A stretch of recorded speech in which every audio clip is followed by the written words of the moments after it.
Hello, welcome to the video. This video is about sprucing up the garden following the winter, going into spring. As you can see, my garden is a little bit on the messy side, so I think I'm going to start tidying it all up. I'm going to pull all this stuff out of the way. The kids have been playing with the lawn. The lawn's looking a bit long and it's a bit tired.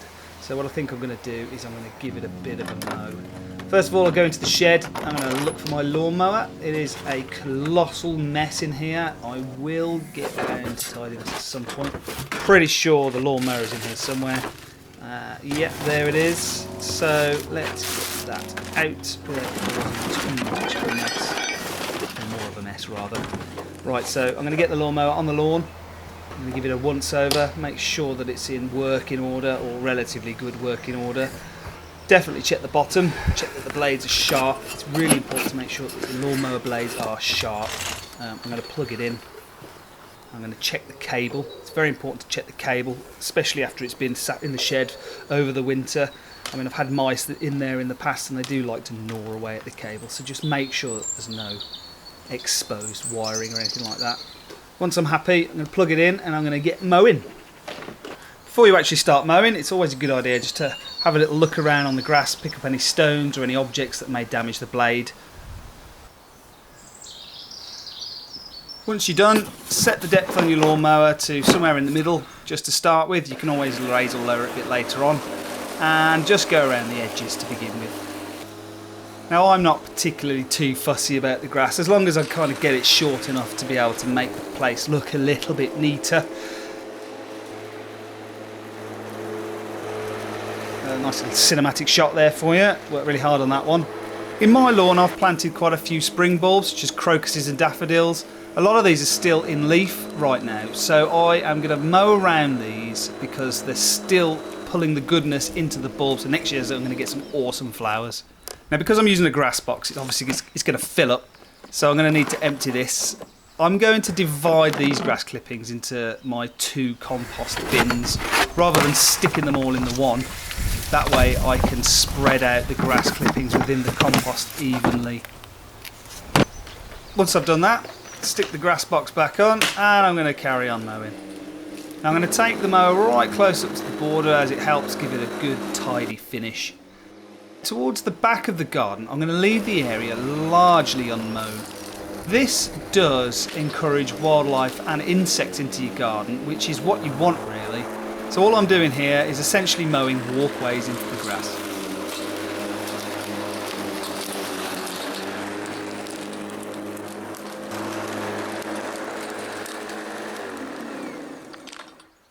As you can see, my aim is not to go for the pristine lawn look.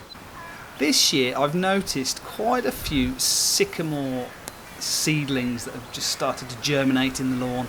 Now, unless you want huge trees growing in your lawn, it's probably best to pick these out or mow them out. Now I'm done with the mower. I'm going to stick it back in my untidy shed and I'm going to get something called a strimmer. Now, you don't necessarily need one of these. You can use a pair of shears or you can use a spade to cut, but I like to use this to get right close up to the edges as it gives a nice neat finish. As you can see, you can go right up to the shed or a border or a fence and it cuts right in there.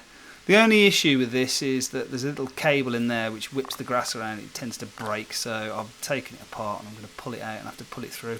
You can get more expensive ones. This is only a cheap one.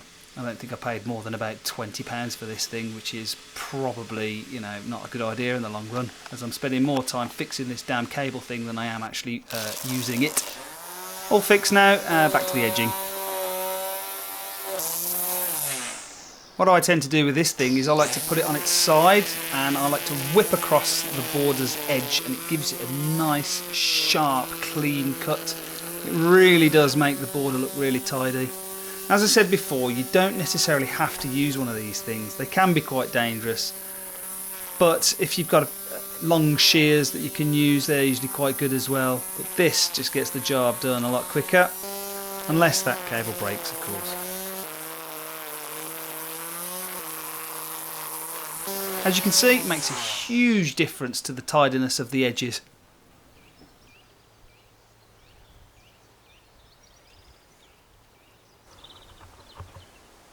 Right, so on to the next job then. We'll put this cable away.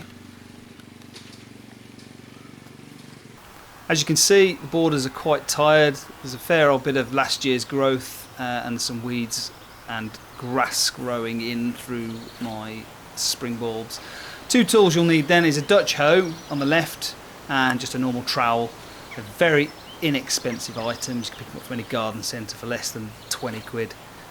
I'm going to go through with the trowel and my hand at first just to get out the big clumps of grass that seem to be sprouting up between the bulbs.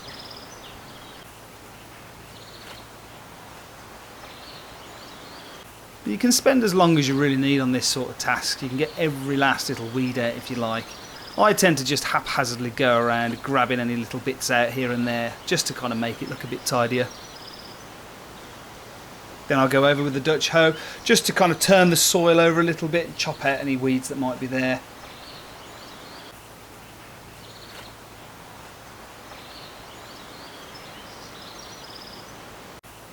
There you go, another cinematic shot for you. There we go, happy with that border. I'm going to move over to the more challenging one, slightly larger, a bit more overgrown. There's a fair old bit of last year's growth going on there, so I'm just going to get in there, pull it all out. A pair of secateurs here will help greatly. You know, get right down there to the base of the old plant and cut it and pull it out.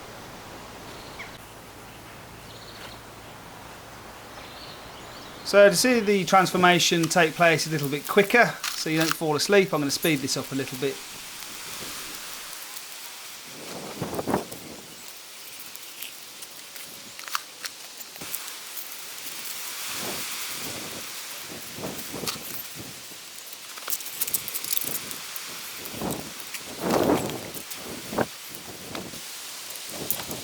So it does need a little bit of practice using this Dutch hoe.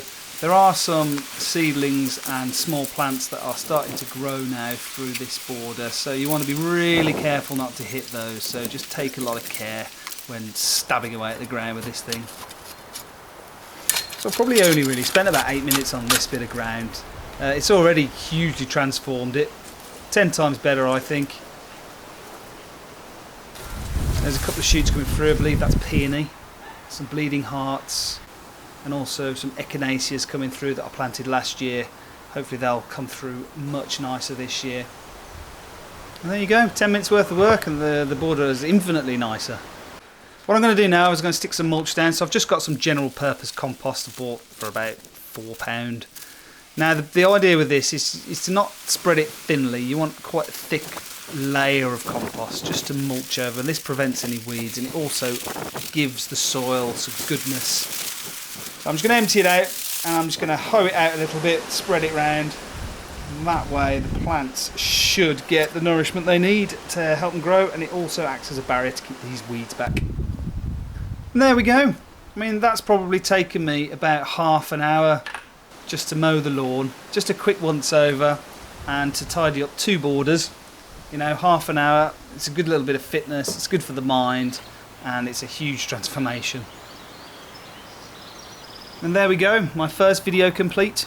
There's still so much more to do in this garden, so consider subscribing and follow my journey in transforming this space into something awesome. Thanks for watching. See you on the next one. Bye for now.